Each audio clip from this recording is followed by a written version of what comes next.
Hello everyone. मैं doctor Naresh Kumar साहब आज नए वीडियो लेकर जो है आपके सामने जो उपस्थित हुआ हूँ।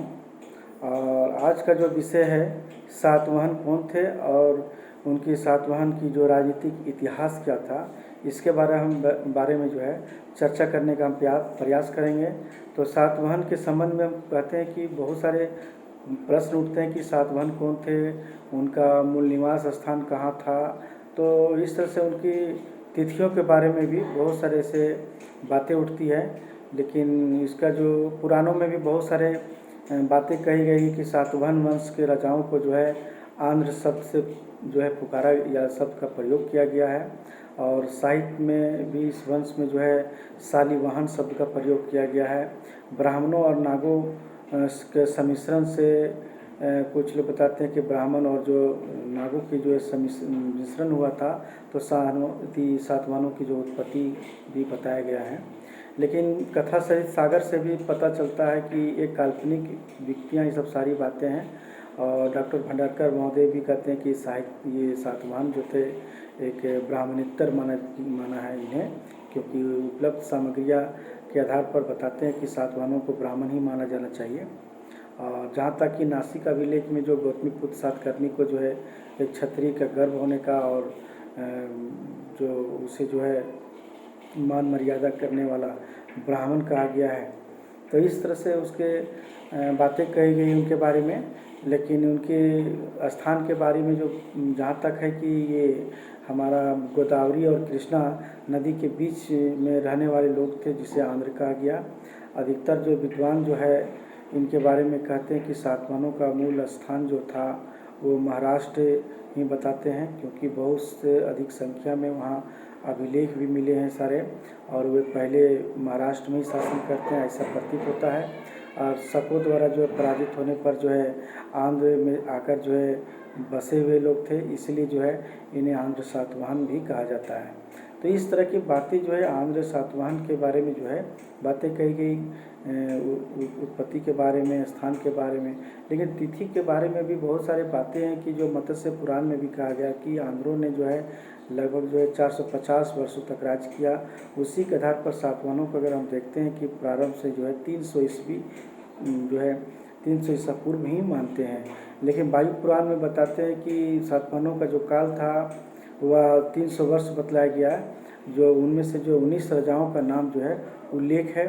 और मत्स्य पुराणों में राजाओं की संख्या 30 बताई गई है। कुछ विद्वानों का कहना है कि सातवाहनों की 2 शाखाएँ थी। एक मूल शाखा थी जिसमें 19 शासक थे और दूसरी उपशाखा था जिसमें 11 शासक हुए थे। तो इस तरह से बहुत सारे बातें हैं। लेकिन काव्य मीमांसा में भी बताते कि कुंतल के जो सातवाहन थे उपशाखा का ही थे, कुंतल जो वर्ग के लोग थे। और कान वंश के जो शासन का जो अंत जैसे 27 ईसा पूर्व में हुआ, तो वहीं उसी के बाद जो है सातवाहनों का जो है शासन शुरुआत हुई। तो यही बात जो है सर्वमान्य मत जो है माना गया है। और राधा कुमुद मुखर्जी महोदय भी सातवाहनों का 30 ईसा पूर्व से लेकर 250 ईस्वी तक शासन इसका माना गया। यानी सातवाहनों का काल जो था 30 ईसा पूर्व से लेकर जो है 250 ईस्वी पूर्व तक जो है माना गया। तो इस तरह से जो है सातवाहनों के संबंध में जो है ये बातें, सातवाहनों के बारे में जो इन बातों को जो है ध्यान में रखते हुए, तो सातवाहन जो है यानी कहने का मतलब है कि महाराष्ट्र के थे और इनके तिथि जो था 300 ईसा पूर्व से लेकर 250 ईसा पूर्व तक इनका शासन व्यवस्था था। और जहाँ तक कि गौतमी सातकर्णी जो क्षत्रियों का गर्भ होने का इसलिए यानी ब्राह्मण थे। तो इस तरह से जो है हमारा सातवाहन ब्राह्मण थे और हमारे महाराष्ट्र में शासन किए। और 30 ईसा पूर्व से लेकर जो है 350 ईस्वी तक जो शासन इनका कार्यकाल था। तो इसका राजनीतिक इतिहास के बारे में अगर हम जानने के प्रयास करते हैं, तो पुराणों में जो सातवाहन वंश के जो संस्थापक जो थे वो सिंधुक या सिमुक या शिव नाम से पुकारा जाता है। यानी सिमुक थे उनका, उसका समय था यानी 60 से लेकर 37 ईसा पूर्व तक उनका शासनकाल था।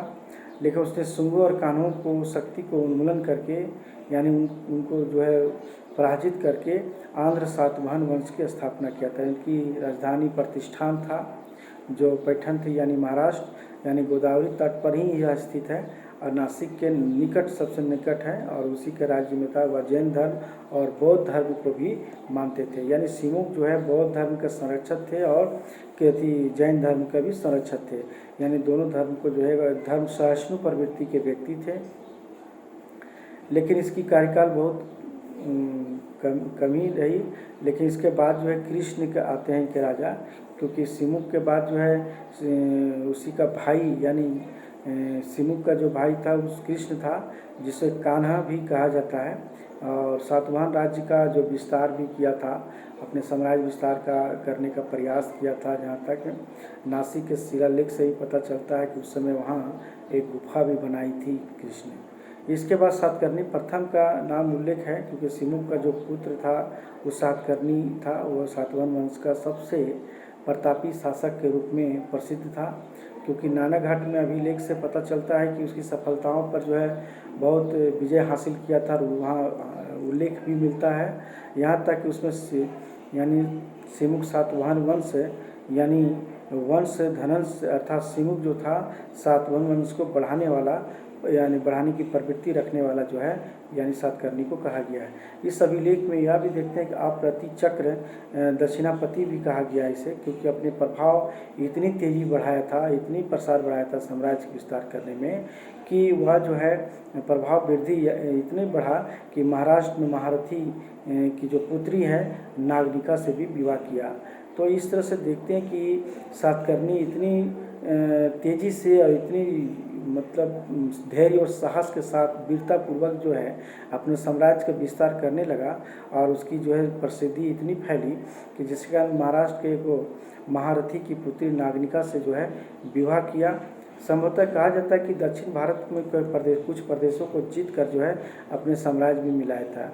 यहाँ तक हम देखते हैं कि सांची अभिलेख से ही पता चलता है कि उसने पूर्वी मालवा पर भी जो है अधिकार कर लिया था। यानी नानाघाट अभिलेख से पता ये भी चलता है कि अपने विजय करने के बाद, यानी 2 बार जो है अश्वमेध यज्ञ भी किए थे। यानी हाथी गुम्फा अभिलेख से यह भी पता चलता है कि कलिंग नरेश खारवेल को से जो है पराजित हुआ था, यानी उससे जो है पराजित हो गया था। यानी सातकर्णी का जो शासनकाल था मात्र 7 वर्ष ही था। उसके शासनकाल में जो है सातवाहन वंश, यानी सातवाहन का जो सत्ता था बहुत चरमोत्कर्ष पर था, उत्कर्ष था, उदय के रूप में था, क्योंकि मालवा, नर्मदा और दक्षिण का जो क्षेत्र था, विदर्भ का क्षेत्र था, मध्य भारत का उसके साम्राज्य के अंतर्गत, यानी सातकर्णी के अधीन में था। तो हम ये भी देखते हैं कि उत्तरी कोंकण और काठियावाड़ जो था ऊपरी दक्कन के उस राज्य में थे। और सातकर्णी के मृत्यु के बाद जो है उसकी पत्नी कुछ दिनों तक जो शासन किया, और उसके 2 पुत्र था, यानी दोनों पुत्रों की यानी मृत्यु भी हो गई, लेकिन शक्तिश्री के कुछ दिनों तक शासन करते रहा। तो इसमें से जो है 2 पुत्र में से एक पुत्र की जो मृत्यु हो गया, लेकिन एक और पुत्र था जो शक्तिश्री के नाम से कुछ दिन तक शासन किया। लेकिन सातकर्णी के बाद हम देखते हैं सातवाहनों का इतिहास जो था एक अंधकारमय जैसी का साम्राज्य हो गया था, क्योंकि हम देखते हैं कि पुराणों में जो है 17 अन्य राजाओं के नाम भी आता है, जिनका शासनकाल जो है सातवाहनों के पतन का काल था माना जाता है। और वही शाक क्षहरात के आक्रमण के फलस्वरूप देखा जाता है कि महाराष्ट्र से हाथ से जो है निकल गया, और दक्षिण भारत की जो है को आंध्र में जाकर बस गए थे। तो एक और आता है कि बाद में कि हाल नाम एक व्यक्ति जो 5 वर्ष तक ही शासन किया था, और वह उच्च कोटि का कवि था, बड़ा योग्य, धैर्य, साहस, सहनशीलता प्रवृत्ति का था। उच्च कोटि के कवि के साथ साथ जो था एक साहित्यकार था, विद्वानों का प्रश्रयदाता भी था, आश्रय लोगों को देते थे। और इस तरह देखते कि उस समय प्राकृत भाषा का जो था बड़ा बोलबाला था, उसका बड़ा विकास भी हुआ इनके काल में। यानी महाराष्ट्र में जो था वह प्राकृत भाषाओं के बहुत सारे से ग्रंथों की जो रचना भी किया।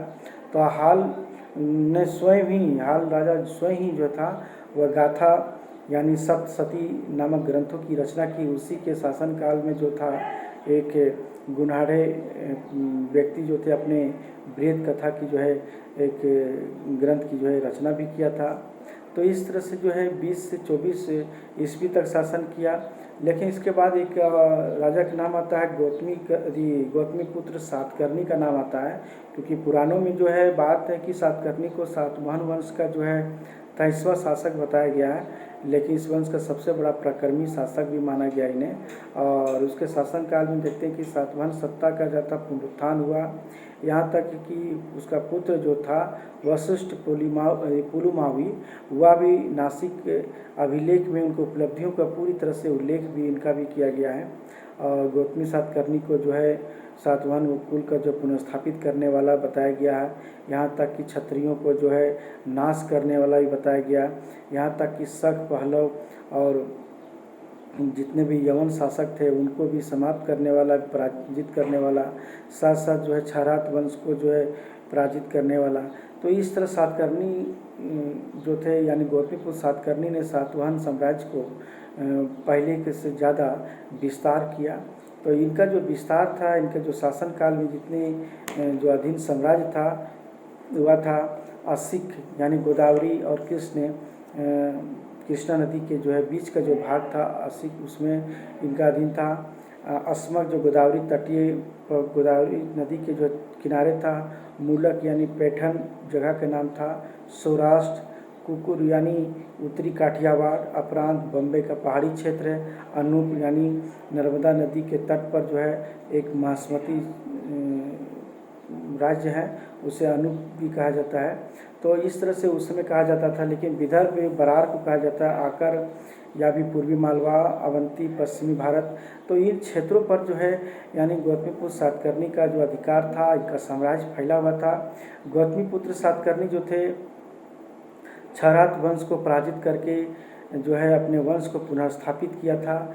लेकिन उनके मुद्राओं में बहुत सारे ऐसे अंकन किया गया है, लिखा गया है और अनुमान लगाया जाता है कि उसने महाक्षत्रप नाहपान को जो पराजित करके, लेकिन नाहपान और सातकर्णी क्या थे, दोनों सामयिक रूप से थे। यह बहुत सारे ऐसे बातों को लेकर जो विद्वानों में भी विवादास्पद है, यानी मतभेद है। कुछ विद्वानों का मत है कि नाहपान को पराजित करने के बाद ही गौतमीपुत्र सातकर्णी ने महाराष्ट्र पर अधिकार किया था, लेकिन उसने गुजरात, सौराष्ट्र, बरार, पुणे, नासिक इस क्षेत्रों पर अधिकार कायम किया।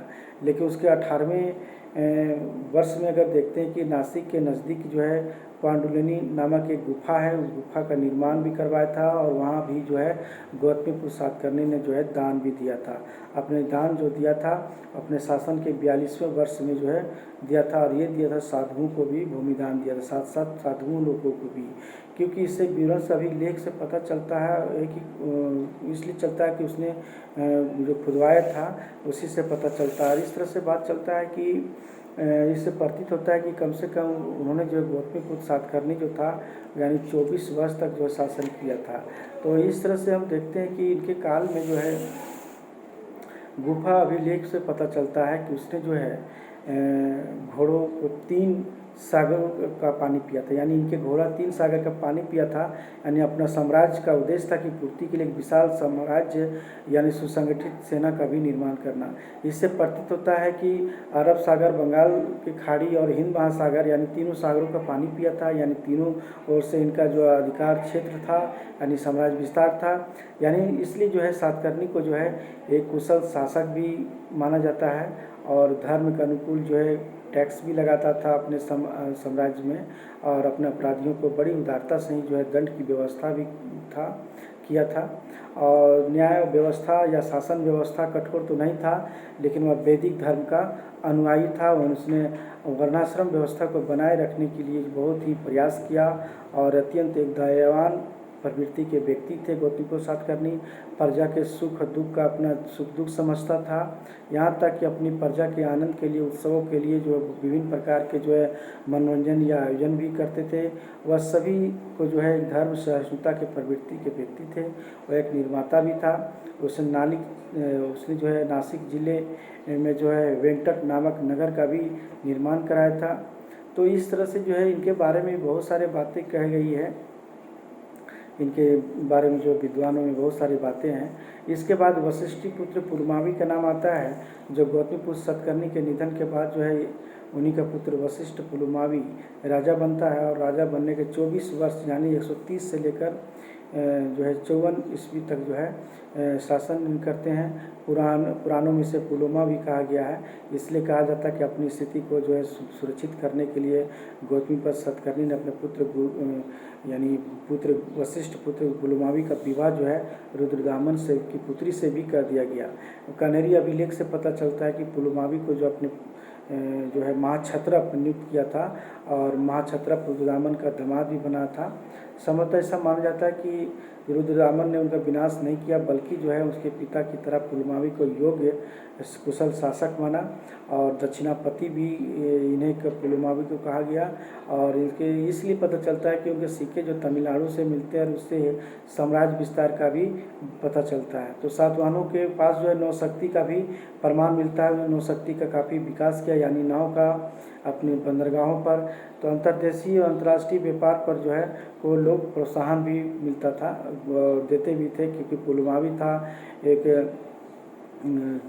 बंदरगाहों पर जो है काफ़ी उसका अधिकार था, और इसलिए जो राष्ट्रीय अंतर्राष्ट्रीय व्यापार पर जो है काफ़ी प्रोत्साहन लोगों को दिया करता था अपने साम्राज्य में।